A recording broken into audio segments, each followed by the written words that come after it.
Highlight 1 र highlight 0 हेरिसक्नु भएको छ। आज पनि मेरो साथीसँग मेरो वार्ता निरन्तर चलिरहेको छ। आज उसले मलाई एउटा डिजिजको बारेमा, एउटा भाइरसको बारेमा बतायो। यो एकदम एउटा भाइरस हो जसले गर्दा चाहिँ हामी मुभ अन गर्न सक्दैनौँ, हामी अगाडि बढ्न सकिरहेका छैनौँ भनेर भन्छ। के हो त भन्दाखेरि उसले भन्छ अक्रेसिया। यो अक्रेसियाको कारणले गर्दाखेरि हामी कहिले पनि अगाडि बढ्न सक्दैनौँ। सबै हाम्रो टिचरहरूले हामीलाई सिकाउँछन् बिहानै उठ्नुपर्छ, पढ्नुपर्छ, बिहान उठ्नुपर्छ, 4 बजी उठ्नुपर्छ, यति बजी। हामी सबलाई थाहा छ, हो हामी यो गर्नुपर्छ गर्नुपर्छ भनेर सबैले भन्छ, टाउको हल्लाउँछन्, यो त गर्नुपर्छ गर्ने कुरा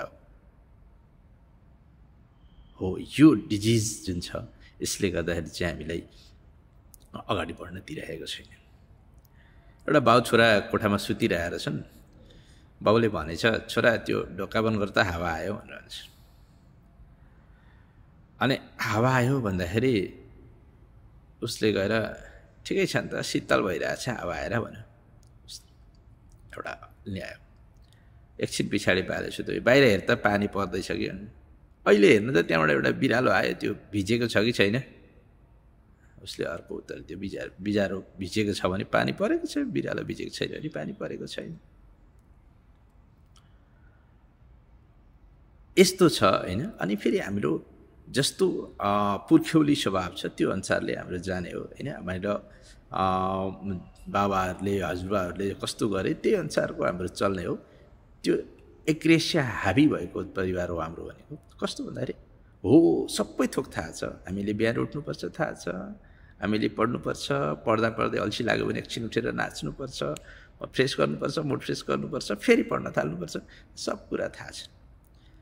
कुनै पनि कुरामा निरन्तरता दिनुपर्छ भन्ने कुरा थाहा छ। तर यो भाइरस अक्रेसिया भन्ने जुन भाइरस छ, यो भाइरसले तिमीलाई त्यो गर्ने दिँदैन। जहिले हामी के गरिरहेछौँ, गर्नुपर्छ गर्नुपर्छ, तर अब यसलाई हामीले तोड्नुपर्छ। जब मैले यो अक्रेसियाको रोगलाई बुझेँ, यसको भाइरसलाई बुझेँ, मैले यसलाई निर्मूल पारेँ।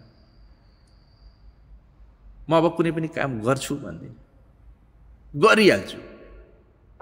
गर्छु भन्ने कुरै छैन। म गर्छु, म त्यो काम गर्नुपर्छ, हो गर्नुपर्छ गर्नुपर्छ, टाउको गर्नुपर्छ, गर तुरुन्त, डु इट,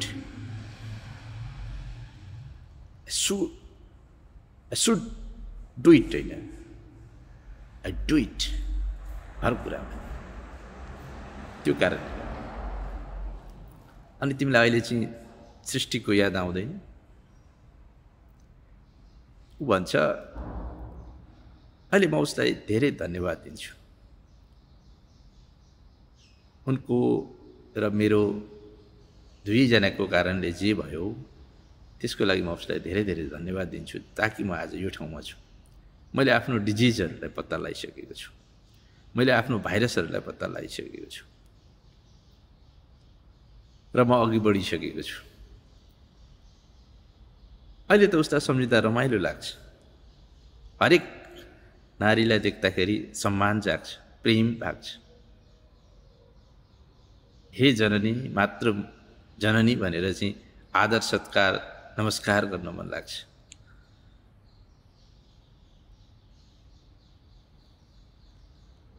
साथीहरू, अक्रेसियालाई नभुलौँ। यो अक्रेसिया भनेको के हो तपाईँहरू पनि सर्च गर्नु होला। र यो अक्रेसियाले मान्छेहरूलाई जकडेको छ। तिमी पनि केही गर्न चाहन्छौ भने यो अक्रेसियालाई त्याग भनेर मलाई उसले भनौँ। किनभने मलाई उसले एउटा सानो पेपर पढ्न दिएको थियो। यो पढायो भनेको थियो। म पढ्छु नि भरे भने मैले। पढ भनेर दिएको त पढिहाल्नु पऱ्यो नि त। पढ्छु नि भन्ने कुरो भएन। अक्रेसियाको लागि हामी अगाडि बढौँ। त्यसैले साथीहरू, यो माइन्डको बारेमा चाहिँ, यो माइन्ड कसरी चल्छ, यो सबकन्सियस माइन्ड के हो, माइन्ड हेल्थको बारेमा चाहिँ यदि म कुनै दिन म जुन मेचीनगरको मेयर हुँदैछु त्यतिखेर म हरेक स्कुलमा यो मेन्टल हेल्थको बारेमा, सबकन्सियस माइन्डको बारेमा एउटा छुट्टै सानो थोरै समयको आधी घन्टाको क्लास भए पनि सबै क्लासहरूमा एउटा क्लास गर्ने व्यवस्था गर्छु भन्ने मैले सोचिरहेको छु साथीहरू। एउटा मेन्टल हेल्थको क्लास, जहाँबाट चाहिँ जीवन बनोस्। धन्यवाद साथीहरू। लाइक कमेन्ट त छँदैछ, फलो गर्न पनि नबिर्सिनु होला।